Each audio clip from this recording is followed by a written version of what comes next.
ଜୟ ଜଗନ୍ନାଥ ସାଙ୍ଗମାନେ, ମୁଁ ଆପଣମାନଙ୍କୁ ନେଇ ଆସିଛି ନବରଙ୍ଗପୁର ଜିଲ୍ଲାର ଏକ ଛୋଟ ଅଞ୍ଚଳ କଳାପୂର୍ଣ୍ଣ ଗାଁ ସାନମାସି ଗାଁକୁ। ଏଠାକାର ପ୍ରତିଟି ଘରରେ ଶୁଭେ ତନ୍ତର ଶବ୍ଦ। ଚାଲନ୍ତୁ ଆଜି ଦେଖିବା କେମିତି ଆମର ବୁଣାକାର ଭାଇମାନେ ନିଜ ହାତରେ ଯାଦୁରେ ସୁନ୍ଦର ସୁନ୍ଦର ଶାଢ଼ୀ ଏବଂ କପଡ଼ା ତିଆରି କରୁଛନ୍ତି। ଚାଲନ୍ତୁ ଯିବା ତାଙ୍କ ପାଖକୁ। ଆମେ ଆସିଛୁ ବର୍ତ୍ତମାନ ସାନମାସି ଗାଁକୁ। ଏଇଟା ହେଉଛି ନବରଙ୍ଗପୁରରୁ 15 କିଲୋମିଟର ପାଖାପାଖି ହେବ।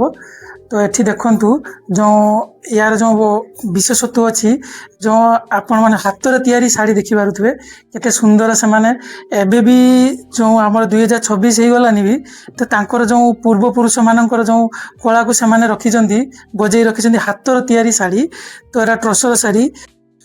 ଆପଣ ଦେଖିପାରୁଥିବେ ବୁଣାକାର ଜଣକ କେତେ ଏକାଗ୍ରତା ସହ କାମ କରୁଛନ୍ତି। ଏଠାରେ କେବଳ ଏକ ବେଉସା ନୁହେଁ, ଏହା ହେଉଛି ଆମ ଓଡ଼ିଶାର ପରମ୍ପରା। ମେସିନରେ ତିଆରି କପଡ଼ା ଅପେକ୍ଷା ଏହି ହାତ ବୁଣା ଲୁଗାରେ ଯେଉଁ ଆରାମ ଏବଂ ସ୍ନେହ ଥାଏ ତାହା ଅତୁଳନୀୟ। ଛବିରେ ଆପଣ ଦେଖିପାରୁଥିବେ କିପରି ଭାବରେ କାଠରେ ସେହି ବିରାଟ ତନ୍ତ୍ର ଚଳାଉଛନ୍ତି। ଦେଖନ୍ତୁ, ସେ ବୁଣାକାର ଭାଇ ନିଜ ହାତରେ ସେହି ମୁକୁଟାକୁ ଏପଟ ସେପଟ କରୁଛନ୍ତି। ସେତେବେଳେ ଲାଗେ ସତେ ଯେମିତି ସେ କପଡ଼ା ଉପରେ କିଛି ଯାଦୁ କରୁଛନ୍ତି। ଦେଖନ୍ତୁ ବନ୍ଧୁଗଣ, ଏହା ହେଉଛି ପାରମ୍ପରିକ ହସ୍ତତନ୍ତ୍ର। ଗୋଟିଏ ଗୋଟିଏ ସୂତାକୁ ଯୋଡ଼ି କେତେ ଧୈର୍ଯ୍ୟର ସହ ସେ ଭାଇ କାମ କରୁଛନ୍ତି, ତା ନ ଦେଖିଲେ ଆପଣଙ୍କୁ ବିଶ୍ୱାସ କରିହେବନି। ମୁଁ ତ ଦେଖିକି ମୋତେ ପୁରା ଆଚମ୍ବିତ ଲାଗୁଛି। ଯେମିତି ଶ୍ରୀଯୁକ୍ତ ଲଳିତ ଜାନକୀଙ୍କ ଭଳି ଅନେକ ଶିଳ୍ପୀ ଏହି କାମକୁ ବଞ୍ଚାଇ ରଖିଛନ୍ତି। ଏ ଭାଇ ବି ତାଙ୍କୁ ବଞ୍ଚାଇ ରଖିଛନ୍ତି। ତାଙ୍କ ପୂର୍ବପୁରୁଷରୁ କାମ କରୁଥିଲେ, ସେ କହୁଥିଲେ, ତ ତାଙ୍କୁ ଏଟାକୁ ବଞ୍ଚାଇ ରଖିଛନ୍ତି। ଏଠାରେ ହସ୍ତଶିଳ୍ପ ବିଭାଗ ତରଫରୁ ମଧ୍ୟ ବୁଣାକାର କର୍ମଶାଳା ମଧ୍ୟ ଏଠି ଗାଁରେ ଅଛି। ଆଜି ମେସିନ୍ ଯୁଗରେ ବି ଏହି ହାତ ତିଆରି କାମ ଚାହିଦା ବହୁତ, ମାନେ ଚାହିଦା ତାର ବହୁତ ଅତୁଳନୀୟ, ତାର ବହୁତ ହାଇ ବି ଅଛି ଏଥିରେ। ଚାଲନ୍ତୁ ଦେଖିବା ତାର ସବୁ ତାର ବଡ଼ ଡିଜାଇନ ଗୁଡ଼ାକୁ ଦେଖାନ୍ତୁ। ତ କେତେ ସୁନ୍ଦର ସୁନ୍ଦର ସେମାନେ ଡିଜାଇନ ପକେଇକି ସେ ବନାଉଛନ୍ତି ଶାଢ଼ୀଟା। ଆପଣମାନେ କେତେ ଅନୁଭବ କରିପାରୁଥିବେ କେତେ ହାତରେ ତିଆରି, କେତେ କଷ୍ଟ ତାଙ୍କର। ଦିନେ ଦିନେ ସେ ରାତି ଦିନ କାମ କରିକି ଗୋଟେ ଶାଢ଼ୀ ବନାଉଛନ୍ତି। ତ ଦେଖନ୍ତୁ ସେ ଡିଜାଇନ ଗୁଡ଼ା ଦେଖନ୍ତୁ, ତାଙ୍କର ମତ୍ସ୍ୟ ମାଛ ଡିଜାଇନ, ତାପରେ ସେପଟେ ସେ ସ୍କାଇ ଡିଜାଇନ ପକେଇଛନ୍ତି। ତ ଏମିତି ବହୁତ ଗୁଡ଼ା ଡିଜାଇନ ସେମାନେ ନିଜ ମନକୁ ତାଙ୍କର ଡିଜାଇନ ପକେଇକି ସେ ସବୁ ପକାଉଛନ୍ତି। ତ ସେ ଭାଇଙ୍କ ପାଖରୁ ଆମେ ତାଙ୍କ ଏ ବିଷୟରେ ଟିକେ ବୁଝିବା, ଯେ ଏ ଶାଢ଼ୀ ବିଷୟରେ ଆମେ ଟିକେ ସେ ଭାଇଙ୍କ ପାଖରେ ଯେ ବନାଉଛନ୍ତି। ଭାଇ, ଆପଣଙ୍କ ନାଁ କ'ଣ? ଆଜ୍ଞା ନମସ୍କାର। ନମସ୍କାର ଆଜ୍ଞା, ମୋ ନାଁ ଲଳିତ ତନ୍ତ୍ରୀ, ସାନମାସି ଗାଁ, ନବରଙ୍ଗପୁର।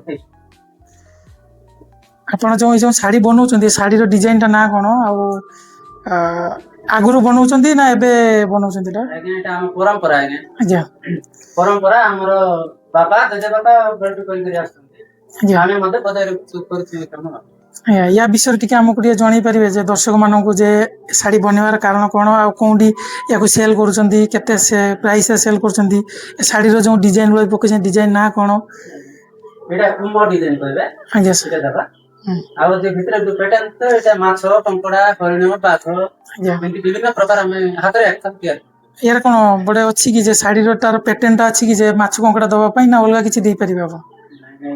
ବୋଲେ ଆମର ଯୋଉ ଡିଜାଇନ ଚାଲିଛି, ତାର କଲଚର କିଛି ଅଛି କି, ଯେ ଆପଣଙ୍କ ପରମ୍ପରା କିଛି ଅଛି କି ଶାଢ଼ୀରେ? ଟସର ଶାଢ଼ୀ ଉପରେ କିଛି ପରମ୍ପରା ଅଛି କି, ଯେ ମାଛ କି ଏମିତି ଦେଇପାରିବେ, ନା ଅଲଗା କିଛି ଦେଇପାରିବେ? ଫୁଲ ଦାଗ ବି ହବ, ବୁଦ ହବ। ଆଜ୍ଞା। ଟସର ଶାଢ଼ୀ କହିବେ ଆଜ୍ଞା, ଯୋଉ ଟସରରେ କଣ ଆଣୁଛି। ଆପଣ ଶାଢ଼ୀ ଗୁଡ଼ା ବନାଉଛନ୍ତି, ଆଗରୁ କିଛି ଶାଢ଼ୀ ବନେଇଛନ୍ତି? ଆଉ ଆଗରୁ ବନେଇଛନ୍ତି ତ ଆପଣ ଆମକୁ ଟିକେ ଦେଖେଇ ପାରିବେ କି ଦର୍ଶକ ମାନଙ୍କୁ? ଅଛି ତ? ଆପଣ ଟିକେ ଏଇ ଶାଢ଼ୀ ଯେ ବନାଉଛନ୍ତି, ଏଇ କଲର ବନାଉଛନ୍ତି ନା ଅଲଗା କଲର ବି ବନାଉଛନ୍ତି? ନାଇଁ, ଆମର 3 କଲର ଆଉ ଗୋଟେ ଇଣ୍ଡିଗୋ କଲର ଆସିଛି ଆଜ୍ଞା। ଆଜ୍ଞା 4 କଲର, ଆଉ କଫି କଲର ଗୋଟେ ହେବ, ଅରେଞ୍ଜ, ବ୍ଲାକ୍, ହ୍ୱାଇଟ, ଆଉ ଘିଅ କଲର ଟସର କଲରଟା, ଆଉ ଗୋଟେ କଫି କଲର ହେବ। 4 କଲର 5 କଲର ଏମିତି ହେବ। ନାଇଁ ବାପା, ଆମେ କେମିତି କଲର କଲେ କେମିତି ହବ, ସେଇ ହିସାବରେ ଆମେ। ନା ନା, ଏଇ ଶାଢ଼ୀ ବନାଉଛନ୍ତି, ଯେମିତି ସମ୍ବଲପୁର ତାର ଡିଜାଇନଟା ଅଛି, ଆପଣଙ୍କର ଏଇଟା ପରମ୍ପରା ଡିଜାଇନ ନା ଆପଣ ନିଜ ମନ? ପରମ୍ପରା ଡିଜାଇନ। ତ ଆଉ ୟାର କଲର କେତେଟା ଅଛି? 4ଟା ନା 5ଟା କଲର? 4ଟା 5ଟା କଲର। କୋଉ କଲର ୟାର? ବ୍ଲାକ୍, ଅରେଞ୍ଜ, ମେରୁନ ଗୋଟେ ହେବ, କଫି ଗୋଟେ ହେବ, ଆଉ ଆମ କଣ କହିବେ ସେଟା ଗୋଟେ ହ୍ୱାଇଟ କି? ହ୍ୱାଇଟ। ତ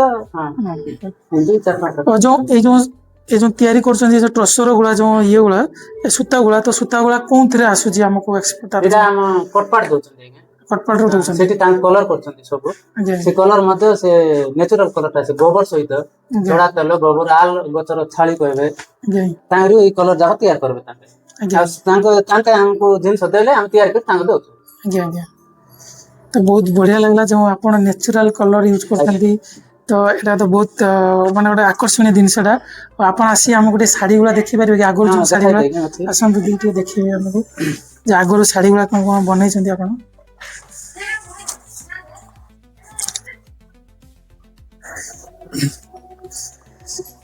देखो ये जो कलर देखुवे आप रेड आउ ब्लैक कलर ये देखो सूता गुड़ा जो नेचुरल कलर से तैयारी करछंती जो ट्रसर पुक अच्छी तो से सूता तैयारी करिकी आप नवरंगपुर देखिए ट्रसर पुक गुड़ा सब ये हुए तो से पुकरु तैयारी करछंती सूता गुड़ा सब देखो केते स्मूथ सूता गुड़ा तो शाढ़ी पिंधिले आपण देहटा तो बहुत माने स्मूथ लागिवो तो यार कॉस्ट भी बहुत हाई अच्छी ये कि ये गोटे नेचुरल कलर आ ट्रसर पुकरु तैयारी देखो ये सूता गुड़ा सब तो आम भाई मुहर टे आउ टे या विषय टे जाना भाई मुहर टे जाना भाई आप विषय गोटे बुझातु आम दर्शक मान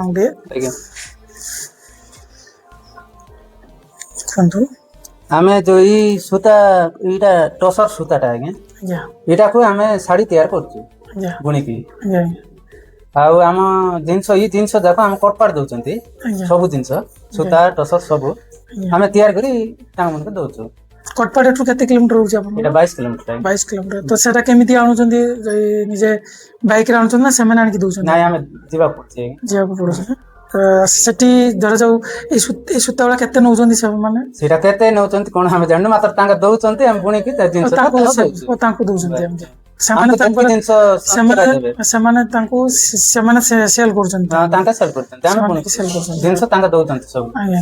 जो शाढ़ी जो कपड़ा आप देखुए जो शाढ़ी डिजाइन गुला तो यहाँ गोटे देखा दर्शक मान केमी जो फिनिशिंग कामटा तो फिनिशिंग शाढ़ीटा हो जाए तो यार डिजाइन गुला देखो केते सुंदर सुंदर सब हो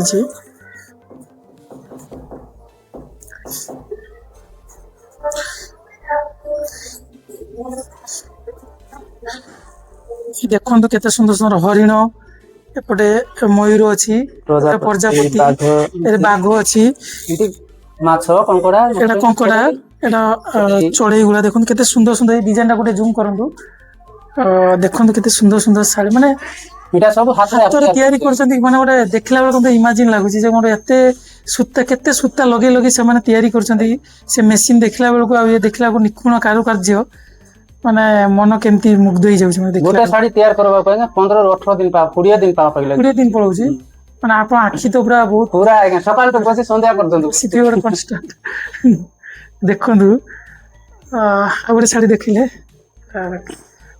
या देखंदु आपण भी चाहूछन जदि एमितिया साड़ी भी नवा पय एठी आसीकी भी आपण माने भाई को सहित लो प्राइस रे भी नहीं परिबे एटा चुनी जाको आपण चुन्नी जो गर्ल्स मन कर आज्ञा गर्ल्स जेंट्स भी धरबे आज्ञा जेंट्स भी धरबे ना ए देखंत आपण चुन्नी केमतिया केते सुंदर डिजाइन करछन्ती माछो सो टोटल माछो गुलारो ए लागुची पोहणा माछो गुला जो पूरा मस्त डिजाइन पकिछन्ती एते सुंदरता माछो देहर भी एते सुंदर सुंदर सो पके ब्लैक कलर तांकर जो सुर्नीटा अछि से माछो तांको देहर पड़ीची तो खाली माछ पकोचंती ना अन्य गुला माछो कमड़ा फुल एंती चलते डिमांडटा बेसी बोली माछो डिजाइन बेसी चालुची ना भल भी लगुच माछ डिजाइन देखला बेलू भी भल लगुच आप जो डिजाइन एटा कोनटा ए जो पैटर्न इटा त कुंभ कुंभ कहबे को कुंभ डिजाइनटा इटा हम ओछा डिजाइन कहबो हम एटा कोन डिजाइन ओछा ओछा कहबो अच्छा अच्छा इटा को गुटे गुटे धरी करी सब इटा करा होची सेटा त बेसी लेट आके हमर काम ना मत त लागुच मु भी जानि पर जे जो गोटे गोटे पार्ट लगे कि आपण जो करूचंती बहुत टाइम लागुथु आपको बोले देखन त आगा मशीन रे किछि जिंस नै पूरा खाली ना मशीन बोले खाली काटा बोले चले खाली हाथ रे आका सब करबाटा आज्ञा आज्ञा से मशीन रे देखला को भी पुराना जो आधुनिक जिनिस सब मन पड़ जाउछ जो माने एते डेवलपमेंट हलानी खाली हाथ रे एक करछ हम दर्शक मान को कहतु जो आप एत कष्ट कर या विषय कहतु आम दर्शक मान को ଆଜ୍ଞା ଏଇଟା ତ ଆମ ପରମ୍ପରା କାମ ଆଜ୍ଞା ଆମେ ଆମ ଜେଜେ ବାପା ମନଟାରୁ ତ ଆମେ ଶିଖିଛୁ ଆଉ କରୁଛୁ ସେମିତି କରି କରି ଅଭ୍ୟାସ ହେଇଗଲାଣି ଆମର ବି 20-25 ବର୍ଷ ହେଇଗଲା କାମ କରିକିରି। ନା ମୁଁ ବି ଆପଣଙ୍କ ପାଖକୁ ଟିକେ କେତେବେଳେ ଫ୍ରି ଟାଇମ ରେ ଆସିକି ଟିକେ ଶିଖିବି କାରଣ ମତେ ବି ଏସବୁ ଜିନିଷ ଜାଣିବାର ମତେ ବହୁତ ଇଚ୍ଛା ନା ମତେ ଜାଣିବାର ମୁଁ ବି ଆର୍ଟ କରେ ମୁଁ ପେଣ୍ଟିଂ ମାନେ ଚିତ୍ର କରେ। ଏଇଟା ତ ନିହାତି ଟିକେ ଆର୍ଟ ବାଲା କରିହବ ଆଉ ଏମିତି ଲୋକ ଟିକେ କଷ୍ଟ ହେଲା ବୋଲେ ଦେଖେଇବି ମୋର ପେଣ୍ଟିଂ ପରେ ସରିଲା ପରେ ମୁଁ ଦେଖେଇବି ମୁଁ ଆର୍ଟ ଫାର୍ଟ କରେ ତ ମତେ ଏଇଗୁলা ସବୁ ଦେଖିଲା ବେଳକୁ ମତେ ଆହୁରି ମାନେ ବହୁତ ଇଏ ଲାଗୁଛି ଯୋଉ ହାତରେ ଗୋଡ ସାହାଯ୍ୟରେ ଆପଣ ଟିକେ ଗୋଟେ ସବୁ ଆମେ କୋଉଟା ବୋଲେ ଲୋକର ଜିନିଷ ଦେଖିକି ଆମେ କରୁନୁ ଆଜ୍ଞା ନିଜେ ଆମେ କେମିତି କରିଲେ କେମିତି ହବ ସୂତାରେ ଦେଖିକିରି ଏଇ ଜିନିଷ ପେଟେନ ହାତରେ ବେଟବା କଥା। ଆଜ୍ଞା ଆଜ୍ଞା ଯୋଉ ଜିନିଷ ହଉ ଏବେ ଟାଇଗର ହଉ ହରିଣ ହଉ କି ଏମିତି ଯୋଉ ପ୍ରଜାପତି ଯୋଉ ଜିନିଷ ହବ ଆମେ କେମିତି କଲେ କେମିତି ହବ ସେଇଟା ଦେଖି ନିଜର ଇଏରେ ଏକା କରିବା କଥା ସେଇଟା। ଆଜ୍ଞା ଆଜ୍ଞା ଏଇଟା ଯୋଉ ଏଇ ଯୋଉ ଘର ଗୁଡା ସବୁ ଓଡିଶା ସରକାର ନା ନିଜର ତନ୍ତଶାଳ ଯାକ ତନ୍ତଶାଳ ଓଡିଶା ସରକାର ଆଜ୍ଞା ଏଟା ବି ଅଛି ଯୋଉ ବ୍ୟାନର ଟା ଆଗରେ ଯୋଉ ଦିଆଯାଇଛି ତ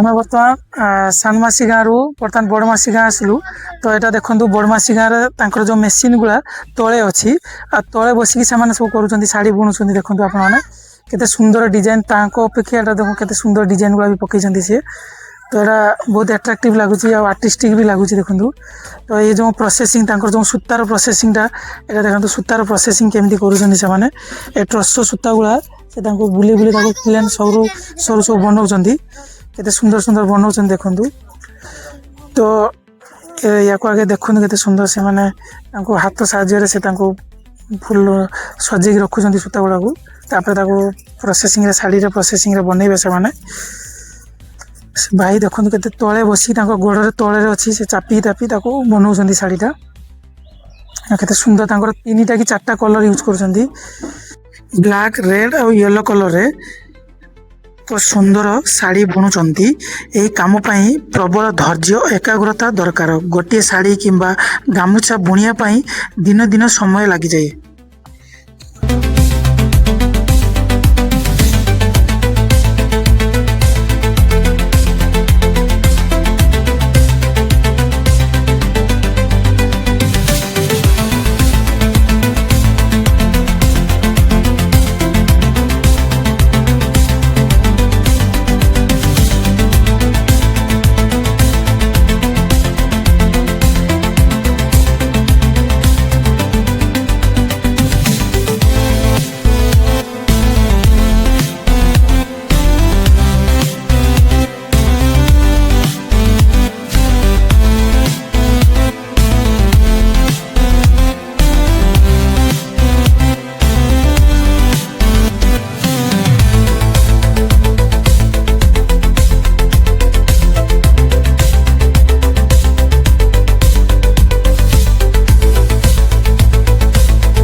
ସାଙ୍ଗମାନେ ଆପଣଙ୍କୁ ସାନମାସି ଗାଁ ଏବଂ ବଡ଼ମାସି ଗାଁର ଏହି ହସ୍ତତନ୍ତ୍ର ଦେଖିଲା ବେଳେ ଅନୁଭବ ହୁଏ ଯେ ଆମ କାରିଗରମାନେ କେତେ କଷ୍ଟ କରି ଆମ ପାଇଁ ଏହି ସୁନ୍ଦର ପୋଷାକ ପ୍ରସ୍ତୁତ କରୁଛନ୍ତି।